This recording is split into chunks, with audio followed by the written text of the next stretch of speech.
This couple struck terror in England. Fred and Rose West became the personification of evil, something they embodied with a horrific crime and an unbelievable revelation. I think it was the perfect storm. The chances of these two people meeting was, it must have been a million to one, but unfortunately they did. The couple met fortuitously at a bus stop.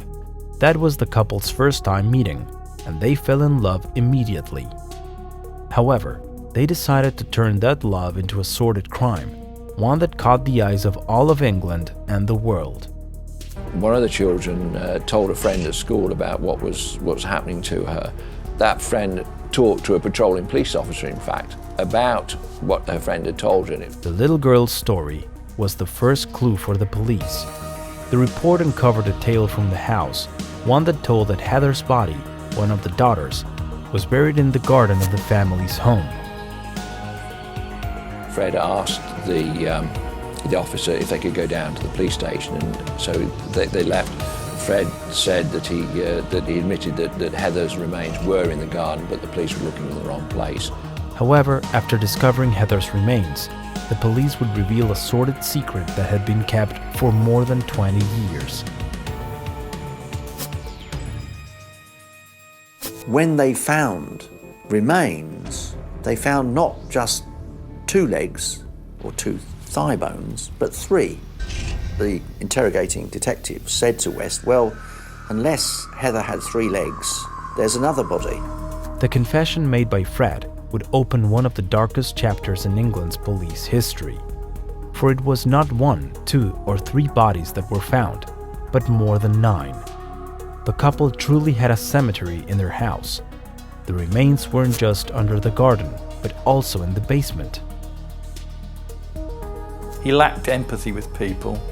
People were objects to be used and abused. The confessions made by Fred and the psychological profiles performed on him exposed a psychopath on the loose, who found the best companion of all in Rose. Well, these were 2 incredibly damaged people. They both come from abnormal families. And I think when they met, what they saw in each other was something familiar. That sordid relationship served to conceal for so many years the unimaginable tortures and horrific murders that took place in their shared home. However, despite the evidence showing that they had both participated, the couple secretly kept a sort of contract of sorts, where Fred took responsibility for everything that had happened. Fred maintained a position that Rose was not involved in these cases. That's the inference, that he was trying to keep her out of it.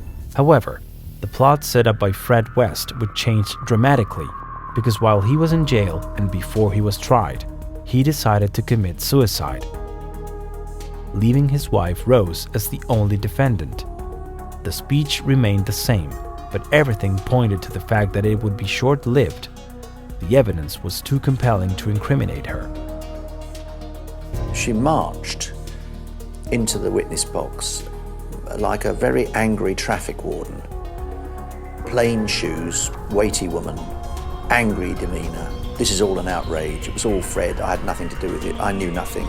It was completely inconceivable I could have done this. I couldn't have killed my own daughter. A tissue of lies. The bloodthirsty trail left behind by the Wests is horrific. In all, 12 women were murdered by the couple, making them 2 of the most prolific criminals in England.